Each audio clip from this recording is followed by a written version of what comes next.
टीचरनी त्यांची खूप काळजी घेत होती. त्यांचं ओरिजिनल नाव सपकाळ होतं. काय होतं? रामजी मालोजी सपकाळ. पण त्यांना आंबेडकरी पदवी कोणी दिल्या गेली? त्यांच्या सरांनी. जे सर होते एवढी काळजी घ्यायची की प्रत्येक गोष्ट त्याच्यात काहीतरी दिसलं तेव्हा आमच्यासारख्या टीचरला जर तुमच्यात काही दिसलं तर आम्ही तुम्हाला जे शिकवायचं नाही ते शिकवून देतो. जिथं जिथं तुम्हाला प्रॉब्लेम येते तिथं तिथं आम्ही तयार राहतो. हे आंबेडकर गुरुजी जे होते त्यांनी ही भीमाला, त्याला लाडाने काय म्हणत होते? भीमा दिली. शाळा शिकता शिकता त्यांना कोणकोणते कष्ट करावे लागले तुम्हाला? दिवसभर लोक त्या रस्त्यावर गेले तर त्यांच्या अंगावर पाणी फेकत होते. त्या ओल्या अंगाने शाळेत जायचे. शाळेतही गेल्यावर त्यांना एका कोंड्यात बसायला लावत होते. त्यांना आतमध्ये प्रवेश नव्हता. पण ते आंबेडकर गुरुजी होते यांना आतमध्ये प्रवेश मिळवण्यासाठी सुद्धा भांडले. पण रामजी तसे नव्हते. रामजी कशासाठी झगडले? म्हणजे भांडण केलं त्यांनी की आपला मुलगा शिकला पाहिजे याच्यासाठी भांडले. त्या भीमाला एका कोंट्यात बसून शिकला. त्याच्यात एवढी कुवत होती की तो शिकून घेत होता. बाहेर जरी होता तर खिडकीतून पाहून शिकत होता. आतमध्ये जरी बसवलं तरी एका कोंट्यात बसवत होता खाली, त्याच्यावर शिकवलं. नंतर त्यांनी हळूहळू आपलं शिक्षण भरपूर शिक्षणातून शिकत गेला. त्यांच्या आईचं नाव काय होतं? भीमाबाई. शिकता शिकता प्रत्येकाच्या फॅमिलीने ट्विस्ट येते. तशी भीमाबाई थोड्या काळानंतर भीमाबाईचं काय झालं? निधन झालं. कशामुळे? जास्त डोकेदुखीमुळे त्याच्या आईच्या ब्रेनमध्ये प्रॉब्लेम आला आणि भीमाबाई निधन पावली. आपल्या आईच्या निधनानंतरही तो काही दिवस त्रासात गेल्यानंतर तो स्ट्रॉंग बनल्यानंतर परत त्यांनी आपलं शिक्षण चालू केलं. त्याच्यातूनही त्यांनी दिवसा काढली की आपल्याला शिकायचं आहे आणि काय करायचंय? मोठं होऊन दाखवायचं, अन्यायाविरुद्ध लढा द्यायचा आहे. भीमरावांनी तसाच लढा देत बॅरिस्टरी पदवी निर्माण केली.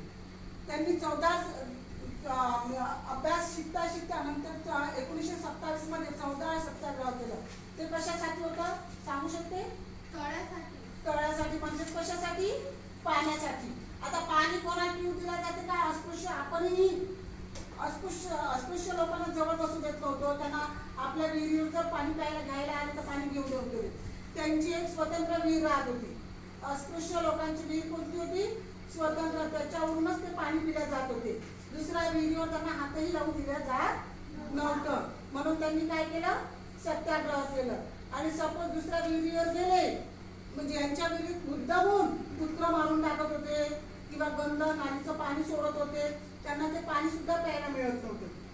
तर तसं झालं. त्यांनी त्या सत्याग्रहानुसार 1927 मध्ये हा 14 सत्याग्रह केला आणि हा सत्याग्रह त्यांचा सक्सेसफुल झाला. आपल्याला तर डायरेक्ट आयतं पाणी मिळते. आणि महत्वाचं म्हणजे जे भीमरावानं जर एवढे कष्ट केले नसते तर आजही आपण त्याच परंपरेत मरत असतो. याच्यातले काही असे समजवर्ग आहे की आपल्याला अजूनही दुरून हात लावायचा. म्हणजे काही गोष्टी आल्या तर आता उदाहरणार्थ आमच्या समाजाकडून आल्या रांगोळ करायची. आमच्या समाजाला भरपूर असे समाज आहेत की त्यांच्याकडे पाहत नव्हते. खालच्या दर्जाचे समजले जात होते. पण आज डॉक्टर बाबासाहेब आंबेडकरांमुळे कसं आलं? आपण सगळेजण एकत्र बसून राहिलो ना. नाही तर आता इथं प्रत्येक वेगवेगळ्या समाजाचा वर्ग आहे. हे कशामुळे होत आहे? डॉक्टर बाबासाहेब आंबेडकरांमुळे. त्यांनी भारतीय राज्यघटनेचे शिल्पकार, पेपरमध्ये हा प्रश्न नेहमीच येते, भारतीय राज्यघटनेचे शिल्पकार कोणाला म्हटले जाते? त्यांनी हे पूर्ण लिहिलं. त्यांच्याबद्दल जे राहते त्यांनी कोण पाहिजे तर तरी आपण वाचायला पाहिजे. असं आपलं सध्या तुमचं वय नाहीये पण तुम्ही हे अभ्यास चालू करत राहा. शब्द पहा, महापरिनिर्वाण. म्हणजे ज्या दिवशी मृत्यू पावले ना त्या दिवशीचा हा 6 डिसेंबर 1956 रोजी महापरिनिर्वाण. आता पेपरमध्ये जरी आला महापरिनिर्वाण दिन कोणता आहे? डॉक्टर बाबासाहेब आंबेडकरांचा महापरिनिर्वाण दिन कोणता? तुम्ही काय लिहिसाल? आणि जर तुम्ही सांगा समानार्थी शब्द म्हटला, महापरिनिर्वाणाचा समानार्थी शब्द लिहा तर काय लिहिसाल? मृत्यूदिन. किंवा आणि त्यांनी एक मेसेज चांगला सोडला. काय सोडला? करायला पाहिजे ना संघर्ष. संघर्ष कशाचा? शिकण्याचा. आपल्याला आता ते तडजोड नाही करायचे. डॉक्टर बाबासाहेब आंबेडकरांची ज्या तडजोडी केल्या त्या करायच्या का आता? आता संघर्ष